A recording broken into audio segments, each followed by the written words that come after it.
Hey everyone, we're back with some of the wildest Nickelodeon fan theories that are floating around the web. You're not going to believe which iCarly character is the product of forbidden species love. Watch until the end to find out who it is. Are ya ready, kids? Aye, aye, Captain! Post-radiation Bikini Bottom. When you look at the bizarreness of Bikini Bottom in Nickelodeon's Spongebob Squarepants, it raises some serious questions. Why does the bottom of the sea look so weird? What's with the pineapple-dwelling kitchen sponge? What kind of plants are those? And how did a squirrel with a scuba suit get down there? But hey, just listening to SpongeBob's laugh can make anybody forget about physics, right?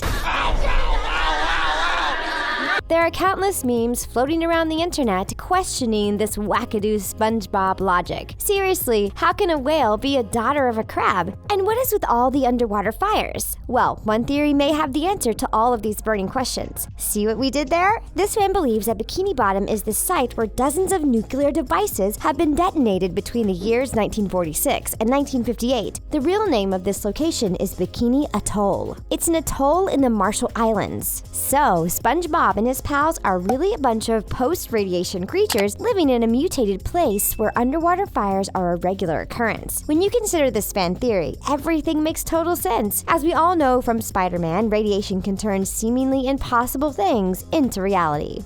Meta Drake and Josh. Fans have pointed out that Nickelodeon's Drake and Josh takes place in the same universe as iCarly, Sam and Cat, and Victorious. We'll get more into that later. But one fan blew everyone's mind with this theory that takes Drake and Josh to a whole new different level. This fan believes that Drake and Josh is really a reality show within a show. If you're like us, you might be saying, wait, what? This fan explains that the reason every episode opens up with the main character speaking directly to the camera is very similar to The Office. You know, when they are talking to the camera about their experiences. Additionally, this fan pointed out an episode of iCarly where the Drake and Josh TV show is playing on Carly's television. The camera flash just stunned him.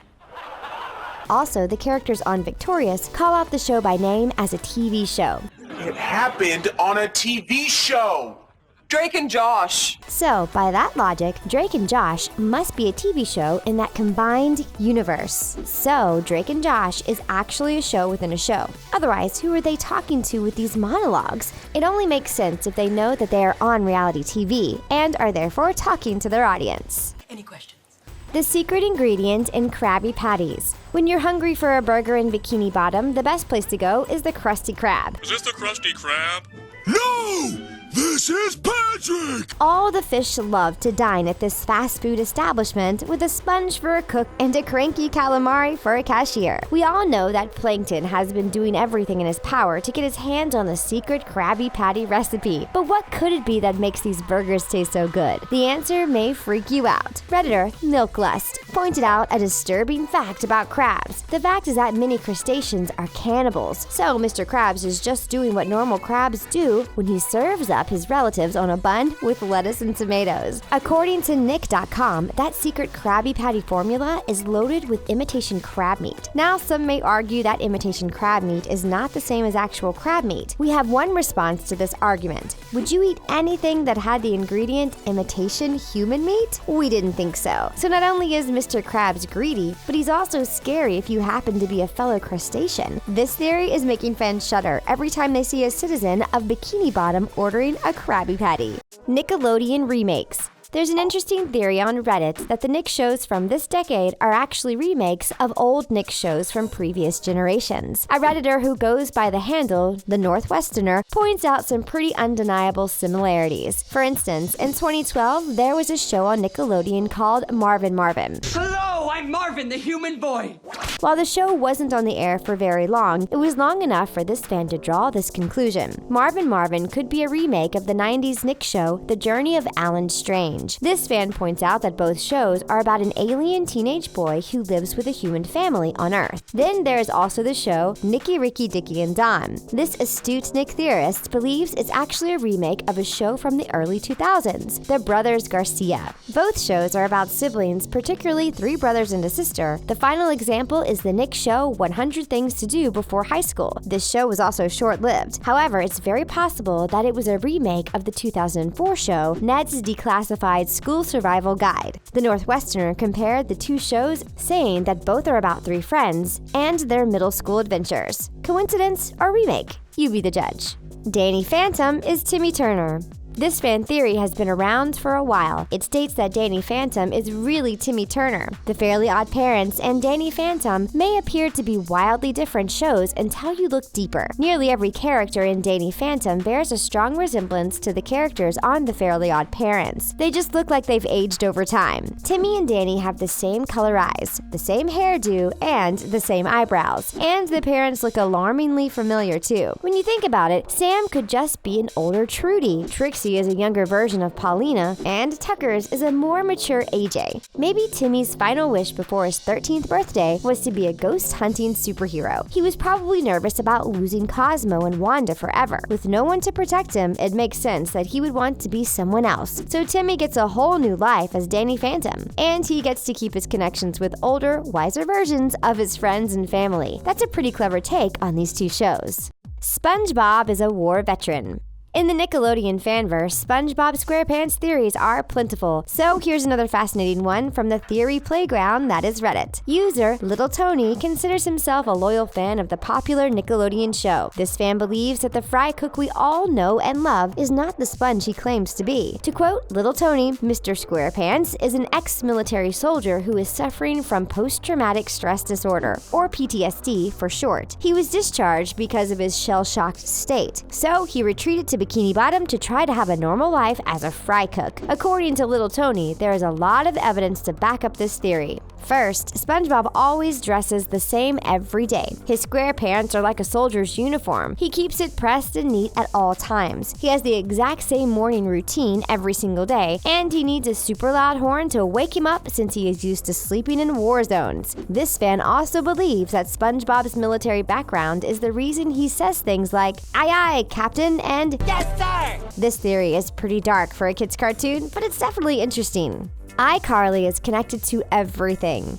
Remember when we said we'd circle back to the theory that iCarly is connected to everything in the Nickverse? Well, here's a theory that lays it all out. As we stated before, most people know that there is a lot of interconnectivity between all of the Nick shows that aired around the same time as iCarly. Many characters have crossed over and appeared on each other's shows. Take the crossover episode between iCarly and Victorious, for example. Drake Bell also appeared on Victorious, and characters from Drake and Josh appeared on Zoe 101. But you can go even further down this rabbit hole. The main characters from Sam and Cat come from iCarly and Victorious. Then, this fan recalls when Drake from Drake and Josh showed up on an episode of Game Shakers. Then, Henry Hart from Henry Danger appeared on Game Shakers. In addition, the episode of The Thundermans titled Danger and Thunder connects these two shows as well. And lastly, in Drake and Josh, Addie Singer from Unfabulous meets up with Megan. So that puts iCarly in connection with Victorious, Drake and Josh, Sam and Cat, Zoe 101, Unfabulous, Game Shakers, Henry Danger, and The Thundermans. They're all together in the same realm. Kind of mind-blowing, right? Imaginary friends. There have been many articles written about this Rugrats theory. Pre-warning, it's a real tearjerker. So, apparently since Angelica is considered a spoiled, sad, and lonely child, Why did you do such a bad thing? What?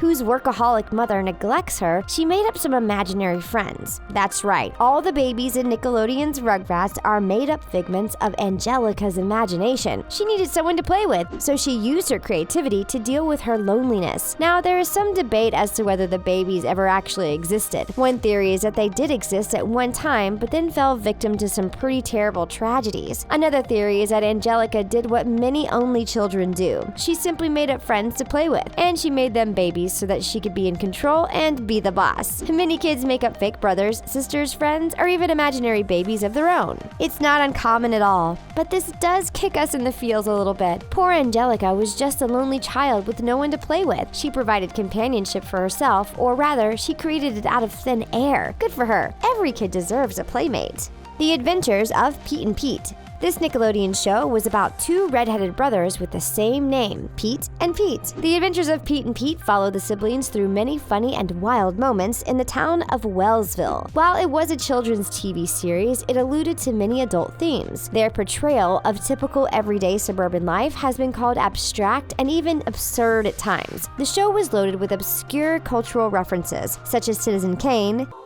Sick day. Jimmy Hoffa, Hoffa? and the classic 80s movie Ferris Bueller's Day Off. While the show only aired for 3 seasons, it has remained a pretty unforgettable part of Nickelodeon's past. That makes for some interesting show theories. The most shocking theory was that Big Pete actually had schizophrenia. This means that Little Pete and Artie are hallucinations based on the delusions of a mentally ill person. Fans pointed out that Pete's mom or dad never really talked to one Pete about the other. One fan recalled that in the 2nd season, Artie saw that Little Pete was facing his bullies all on his own. This could be a sign that Little Pete was Big Pete hallucinating a time when he stood up for himself and didn't need Artie to save him. Son of a bee. This crazy iCarly fan theory has to do with a woman, a bee, and a boy named Freddie. One fan of the show took to Twitter to post this bizarre theory. This fan believes that Freddie Benson's mother was the character in the Bee movie who got together with the bee from the film Barry B. Benson. Together they created Freddie Benson from iCarly. This resulted in a total retweet storm. Fans recalled that Mrs. Benson is constantly worried about protecting Freddie. In fact, she's a total helicopter parent. According to this bee theorist, her anxiety stems from her accidentally squashing Barry. She doesn't want Freddie to meet the same demise, even if he is a human child and not a flying insect. This theory may seem absolutely bonkers. However, the actor who played Freddie Benson in the show actually confirmed it on Twitter. He responded to a fan theory, saying that someone finally figured it out. Who knew a boy could be the son of a woman and a bee? While this clearly makes no sense, it's fun to speculate. After all, that's what fan theories are all about. Before you go, tell us which fan theory was your favorite in the comment section below. And while you're at it, tell us if you have any absurd Nickelodeon fan theories of your own. Give this video a big thumbs up if you love Nickelodeon shows. For more mind-blowing theories, subscribe to The Things. Thanks for watching. We'll see you soon.